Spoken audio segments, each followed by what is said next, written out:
আসসালামু আলাইকুম, স্বাগতম সবাইকে। পালং শাকের খুবই মজাদার একটি রেসিপি নিয়ে চলে এসেছি। আজকে রান্না করব মাছের মাথা দিয়ে পালং শাক। মাছের মাথা দিয়ে এই পালং শাকের রান্নাটা খেতে খুবই টেস্টি এবং মজাদার হয়। খুবই সহজ এবং সিম্পল একটি রান্না। আমি এখানে বড় সাইজের রুই মাছের একটা মাথা নিয়েছি, আর মাথাটা আমি ছোট টুকরো করে কেটে নিয়েছি। আর সাথে এক পিস মাছ নিয়েছি, মাছটাও আমি ছোট টুকরো করে কেটে নিয়েছি। আমি এখানে রুই মাছের মাথা নিয়েছি। এই পালং শাকটা যে কোনো বড় মাছের মাথা দিয়ে রান্না করে নেওয়া যাবে। খুব ভালোভাবে ধুয়ে পরিষ্কার করে নিয়েছি মাছের মাথা। প্যানে পরিমাণ মতো রান্নার তেল দিয়ে দেব। এখন এই তেলের মধ্যে দিয়ে দেব পেঁয়াজ কুচি। আমি এখানে বড় সাইজের একটা পেঁয়াজ কুচি করে নিয়েছি। পেঁয়াজটা এখন লাল করে ভেজে নেব। অল্প আঁচে নেড়েচেড়ে পেঁয়াজটা আমি একটু লাল করে ভেজে নিয়েছি। এখন এর মধ্যে দিয়ে দেব 1 চা চামচের মতো রসুন বাটা। রসুন বাটা দিয়ে আবারও একটু ভেজে নেব যাতে রসুনের কাঁচা গন্ধ চলে যায়। পেঁয়াজ এবং রসুন একসাথে সুন্দর করে ভেজে নিয়েছি। এখন কিছুটা পানি দিয়ে দেব যেন পুড়ে না যায় পেঁয়াজটা।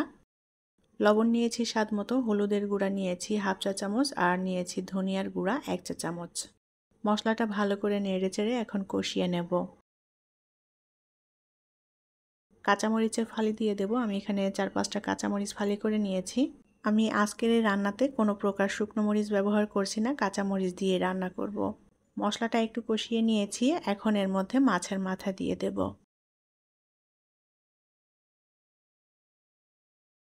মাছের মাথা দিয়ে খুব সুন্দর করে নেড়েচেড়ে মশলার সাথে কষিয়ে নেব। চাইলে এখানে মাছটা ভেজে নিয়েও রান্না করা যায়।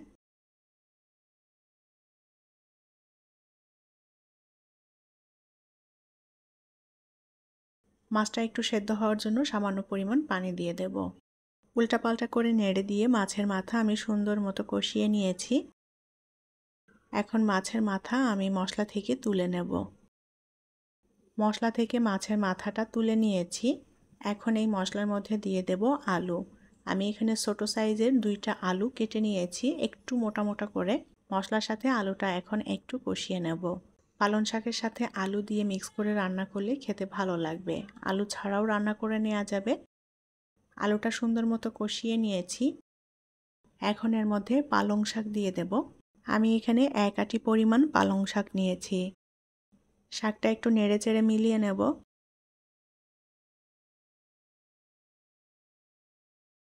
এখন শাকের মধ্যে আমি আরও কিছু কাঁচামরিচের ফালি দিয়ে দেব।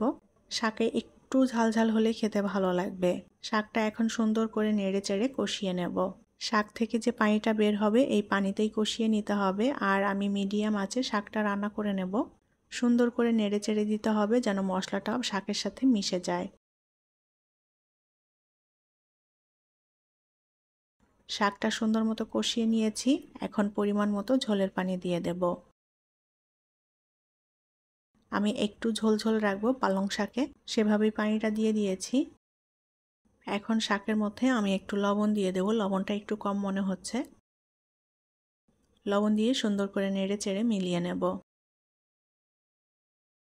এবার এর মধ্যে কষিয়ে রাখা মাছের মাথা দিয়ে দেব।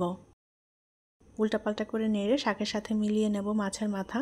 মাছের মাথা দিয়ে এই পালং শাক অনেকেই অনেকভাবে রান্না করে, তো আমি যেভাবে রান্না করি সেটাই আপনাদের সাথে শেয়ার করেছি। পালং শাকে আমি একটু ঝোল রাখবো। মাছের মাথা দিয়ে পালং শাকের এই রান্নাতে একটু ঝোল থাকলে খেতে ভালো লাগে। রান্নাটা পুরোপুরি কমপ্লিট হয়ে গিয়েছে। আমি ঝোলটা এরকম রাখবো। এখন এটা নামিয়ে পরিবেশন করব।